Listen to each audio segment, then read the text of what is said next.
Canada में anti Indian Sikh terrorist कहिए या माल कंटेंट जिनको कहिए, वो वहाँ पनाह ले रहे हैं।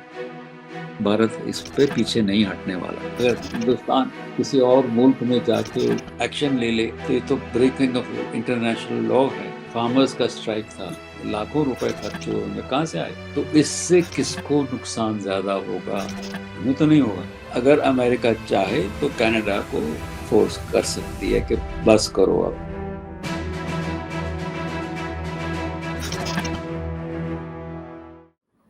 नमस्कार, आप देख रहे हैं गोलमेज ओआरएफ की विशेष पेशकश, जिसमें हम चर्चा करते हैं मौजूदा अंतर्राष्ट्रीय सामरिक मुद्दों पर और हिंदी में ये खास पेशकश आपके लिए लेकर आते हैं। इस दफा हमारे साथ जुड़े हैं विक्रम सूद और हम बात करेंगे भारत कनाडा और इस बहाने भारत अमेरिका के रिश्तों की। भारत और कनाडा के बीच में जस्टिन ट्रूडो के दौरे के बाद से G20 के दौरान जब वो यहाँ पर आए और उसके बाद खालिस्तानी आतंक का मुद्दा जब उठाया गया उनके सामने, कनाडा में वापस जाने के बाद जो उनका बयान सामने आया और भारत पर एक तरह से आरोप लगा खालिस्तानी आतंकी गतिविधियों से जुड़े एक आतंकवादी की हत्या का, उसके बाद से भारत और कनाडा के बीच में एक कूटनीतिक खींचतान बनी हुई है।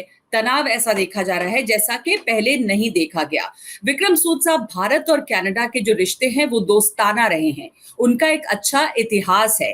ये इस तरह की जो गिरावट देखी गई, ये नई है भारत कनाडा के रिश्तों के बीच?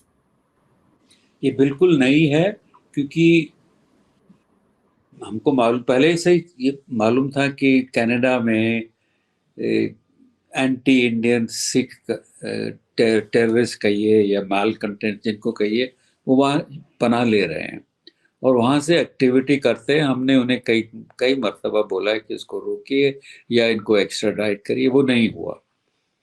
तो ये एकदम से जो हुआ है, सडनली जो उसका एक निजर का मर्डर हो गया और कनाडा के प्रधानमंत्री ने वहां जाके बोला कि हमें कुछ इंडिकेशन है, कुछ के एलिगेशन जो है हम आपके खिलाफ वो लगाते हैं जो कि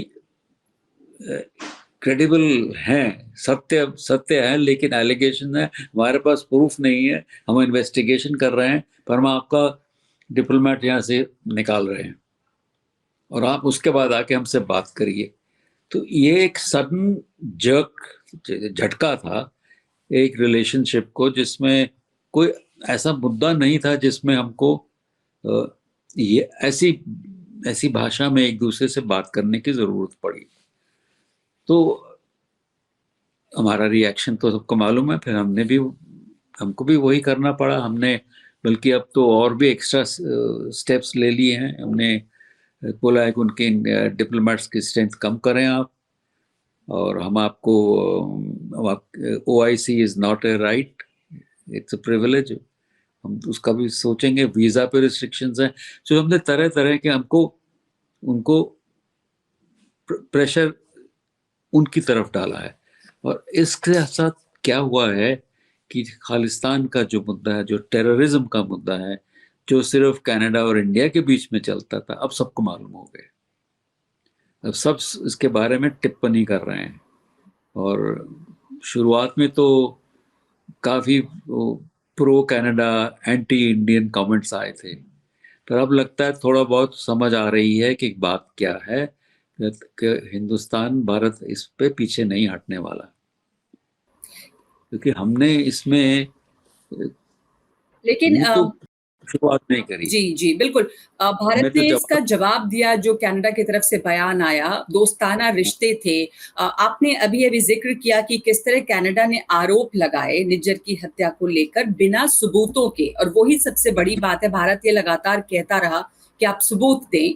तो क्या कूटनीतिक रिश्तों में, जहां दोस्ताना रिश्ते हैं, ऐसा होता है क्योंकि किसी देश के ऊपर आरोप लग रहे हैं और बिना सबूत के इन्वेस्टिगेशन के दौरान ये कह देना आपके पास सबूत भी नहीं है, तो ये अपने आप में कनाडा में जस्टिन ट्रूडो की किस तरह की मजबूरियां रही राजनीतिक, या क्या वहां की पॉलिटिक्स रही जो ऐसा हुआ?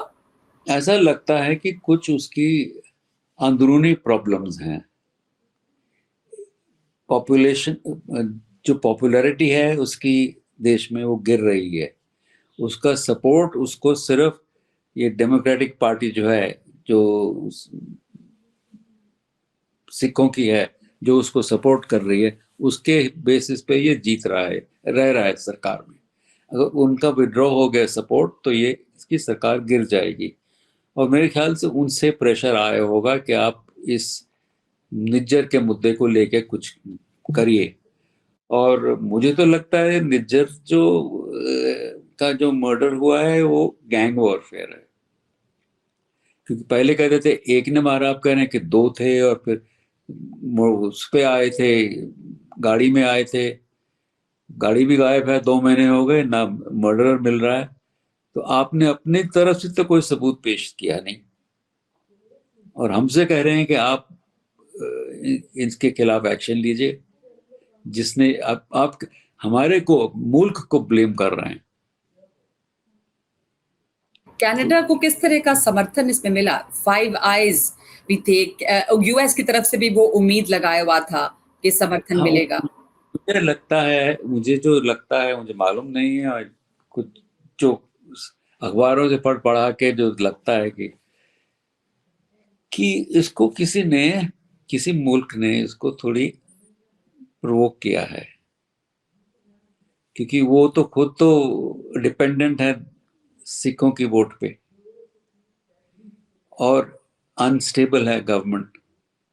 इसको किसी ने प्रोवोक किया कि तू इंडिया के खिलाफ एक्शन ले, तेरे को इसका सपोर्ट बना रहेगा। तो ये जो एविडेंस कच्चा है, जैसे लगता है कि सुनी सुनाई बात, आप और मैं कुछ बात कर रहे हैं, और जैसे अभी कर रहे हैं, उसकी रिकॉर्डिंग हो गई, और उसको, वो तो एविडेंस नहीं बना ना। दो लोग जो इन्वॉल्व नहीं है, इनको पता नहीं कुछ, एम्बेसी में बैठे गॉसिप कर रहे हैं या दोस्तों से बात कर रहे हैं, कह दिया कि साहब ये तो इन्होंने ही किया होगा, तो ये कोई सबूत तो बनता नहीं, जी। ये तो एडमिसिबल भी नहीं है। तो ऐसा लगता है कि सपोर्ट है नहीं। और मुझे लगता है कि जब बाइडन साहब जब यहाँ आए थे तो थोड़े निराश होके गए हैं। उन्हें जो रशिया के बारे में हमने G20 में कोई रेजोल्यूशन पास नहीं होने दी, उस पर निराश हो गए हैं। तो शायद किसी ने उनको कुछ कहा होगा कि साहब ये तो ठीक बात नहीं है, कुछ करिए। और ये भी कहीं कहीं लिखने में पढ़ने में आया है कि कह रहे हैं कि अगर हिंदुस्तान ऐसा करेगा कि बिना किसी और मुल्क में जाके एक्शन ले ले, तो ये तो ब्रेकिंग ऑफ इंटरनेशनल लॉ है। पर उनसे पूछिए कि इन्होंने कितनी बार किया है ये। सारा मुद्दा इराक पर क्या एविडेंस था? कुछ भी नहीं था, फिर आपने हमला भी कर दिया। American also went into Pakistan, वो भी तो इंफ्रिंजमेंट थी ओसामा बिन लादेन को लेने। हमने नहीं किया कुछ, लेकिन भय लग रहा है उनको, और उनको, मेरे ख्याल में उनको सबको फिर से सोचना पड़ेगा कि अगर ये गैंग वॉरफेयर जो है, जो कनाडा में हो रही है आपस में इन लोगों की, ड्रग्स को लेके, पैसे को लेके, ये यूके में भी हो सकती है, यूएसए में भी हो सकती है। तो ये लॉलेसनेस हो जाएगी, फिर आप उसको कैसे कंट्रोल करेंगे?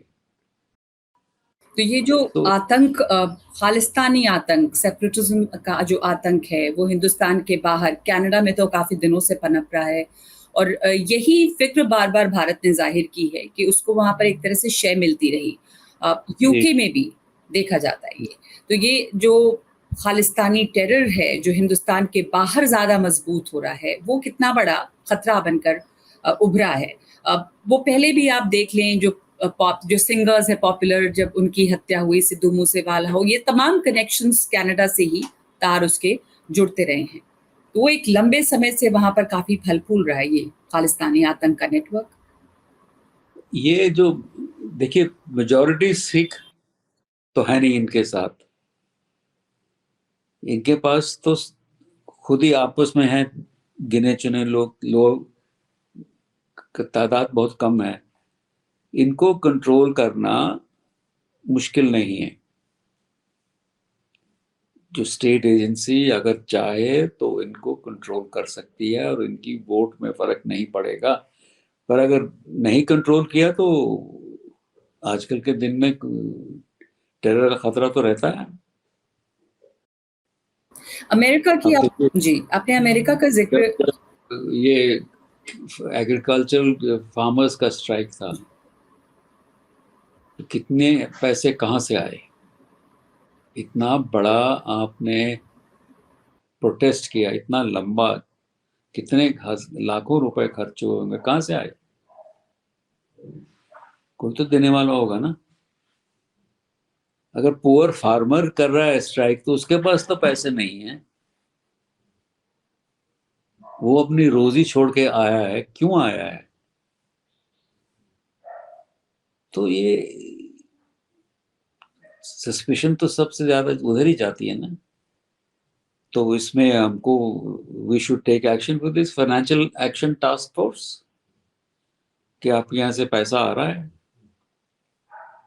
टेरर में जा रहा है, तो वो करिए, ओआईसी से रिस्ट्रिक्ट करिए, वीजा रिस्ट्रिक्ट करिए। ये सब करेंगे तो शायद फर्क पड़ेगा।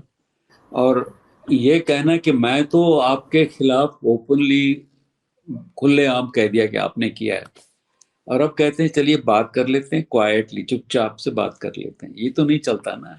अब जोर से बोलोगे, ऊंचा बोलोगे, तो फिर दूसरी बात भी ऊंची ही बोली जाएगी। अब कहते हैं जो डिप्लोमेट का जो किस्सा है उसको चुपचाप से सॉल्व कर लेते हैं, क्यों? उसको भी बात खुलेआम करेंगे हम। सही कहा आपने कि पहले जब आपने आरोप लगाया, इल्ज़ाम बुलंद आवाज़ पूरा खड़े होके बोल दिया, जी। और अब कह रहे हैं नहीं यार, उसको छोटे छोटे अपने आप बात कर तो लेंगे। अभी भी जो बात करनी है और अगर सुलह करनी है या इस तनाव को कम करना है तो वो भी बात जो है वो ज़ोर-शोर से ही करनी चाहिए। भारत ने कह दिया है कि एक पैरिटी चाहिए, डिप्लोमैटिक स्टाफ जो है यहाँ पर जो प्रेज़ेंस है उसको कम करना है कनाडा। हाँ, तो 40 ज्यादा है तो आप कम करिए उसको, कॉन्सुलेट कुछ बंद करने पड़ेंगे। तो इससे किसको नुकसान ज्यादा होगा? हमें तो नहीं होगा। जो जो वहां निवासी हैं, जो आना चाह रहे हैं, कनेडियन हो या इंडियन कनेडियन हो, उसी पे पड़ेगा ना। ट्रेड हमारा 8 बिलियन है। अब जो फ्री ट्रेड एग्रीमेंट को छोड़ दीजिए, ठंडाई में डाल दीजिए। ये सब आपको करना पड़ेगा।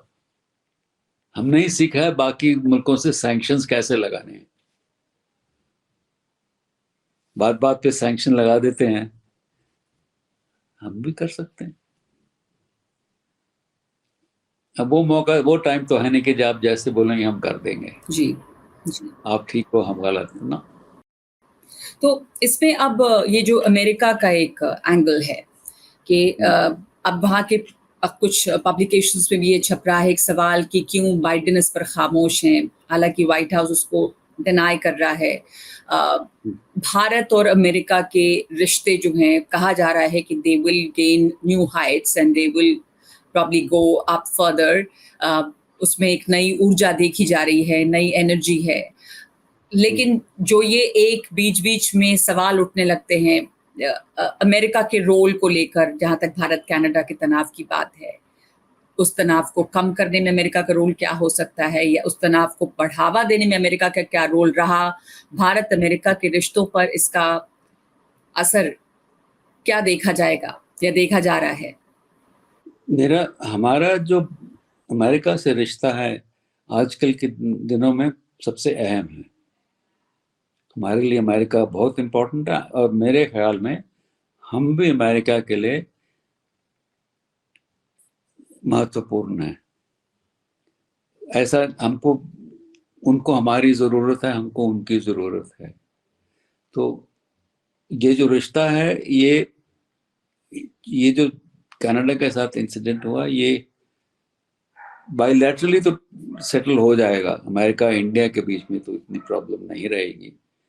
पर अगर अमेरिका चाहे तो कनाडा को फोर्स कर सकती है कि बस करो, अब बात कर लो, सुलझा लो।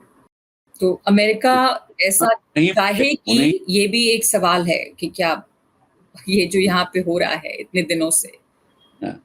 नहीं, आप उन्हें कहिए कि आप इसको सॉल्व करें, make peace with India, India से दोस्ती करो फिर से, क्योंकि हमारे रिश्ते में ढील आ जाएगी नहीं तो।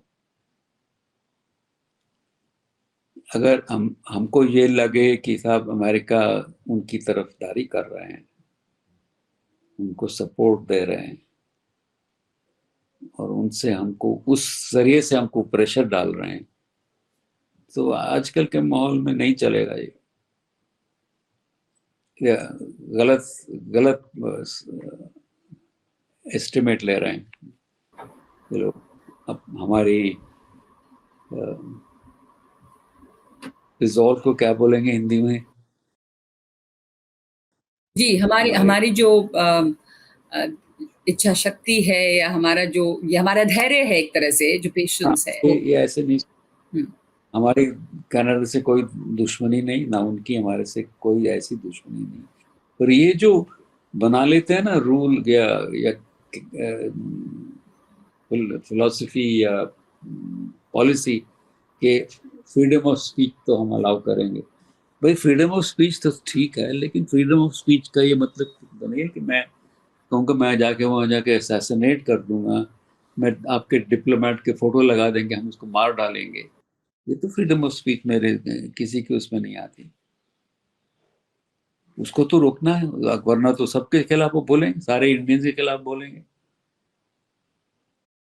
ये तो एक किस्म की ढील हो जी, जाती है। जो ये ढील लगातार मिलती रही, ये शय मिलती रही, कनाडा की जो अपनी छवि है और उसकी छवि एक बहुत एक शांति पीसफुल नेशन की रही और एक दोस्ताना नेशन की रही, पर इसकी वजह से जैसा आपने पहले कहा था कि दुनिया के सामने भी ये मुद्दा आया कि कनाडा में भले ही वो एक छोटा हिस्सा है, एक माइनॉरिटी है जो इसमें इन्वॉल्व है, पर किस तरह से खालिस्तानी आतंकवादी गतिविधियां वहां पे चल रही हैं या उनके ऊपर किसी तरह की कोई कड़ाई नहीं है एंटी इंडिया गतिविधियों पे, तो कनाडा की जो छवि है वो भी एक अलग रूप में सामने आ रही है।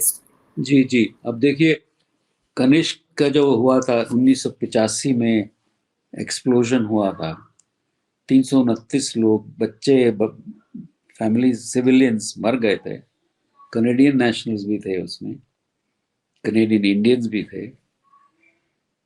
20 साल लग गए ट्रायल करते करते, एक आदमी को छोटी मोटी सजा दी और वो भी खत्म हो गई, रद्द हो गई, पहले से ही उसको रिलीज कर दिया। तो ये इसका इंटरप्रिटेशन, इसका मतलब हम क्या निकालें? क्या आप उन्हें, आपके रूल आपके लिए फर्क है, मेरे लिए फर्क है? अगर हमारे यहाँ ऐसा होता और हम ऐसा ही करते तो आपके सारे वेस्टर्न न्यूज़पेपर्स, मीडिया, पॉलिटिशियंस हमारे पीछे पड़ जाते। तो उसके बारे में कुछ नहीं हो। मुझे अब ये अपॉर्चुनिटी है कि हम इस बात को भी फिर से दोहराएं कि ऐसा हुआ था। होने तो दो थे, दोनों ही कनाडा से बेस्ड थे। टोक्यो वाला बच गया क्योंकि टाइमिंग में गलती हो गई इनसे, तो उसमें भी 300 350 मर जाते। तो ये एक बड़ी भयंकर साजिश थी, खौफनाक है और बिल्कुल बेदर्दी है कि आप बच्चों को मार देंगे। क्यों? सो ये, इसके लिए दुनिया को मालूम होना चाहिए कि ये खाली हिंदुस्तान में वो नहीं है कि आप बदले ले रहे हैं। हम बदला नहीं ले रहे। ये जो इंसिडेंट हुआ है ये कोई इन्हीं का आपस में झगड़ों में लगता हुआ है।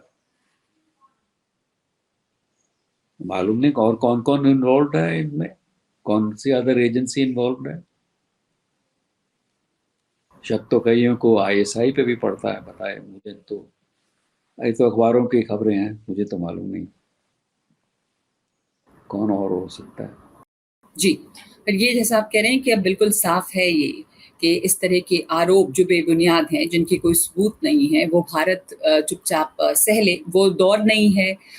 और दूसरे की अब जो रूल्स हैं वो भी बदले हैं। सिर्फ ये नहीं कि आप आरोप ज़ोर-शोर से लगाएँ और उसके बाद बातचीत की बात जो है वो आप गुपचुप करना चाहें, ऐसा नहीं होगा।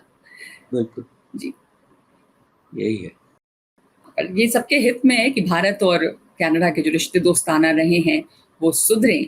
और इस समय एक डिप्लोमैटिक तनाव जो है वो बना हुआ है और डाउनसाइज़ किया जा रहा है यहाँ पर जो कनेडियन मौजूदगी है। लेकिन अब ये है कि कनाडा की तरफ से थोड़ी-सी नरमी ये दिख रही है कि वो अब कुछ बातचीत करना चाहते हैं और रिश्ते बनाए रखने की बात उन्होंने की है। तो उम्मीद है कि इसमें शायद कुछ सुधार होगा। पहल उनको करनी पड़ेगी, पहल उन्होंने ही करी थी, अब पहल भी, इसकी पहल भी वही करें। जी, जी। बहुत-बहुत शुक्रिया आपका हमसे बात करने के लिए और इस मुद्दे पर अपनी राय व्यक्त करने के लिए। धन्यवाद आपका विक्रम सूद। Thank you.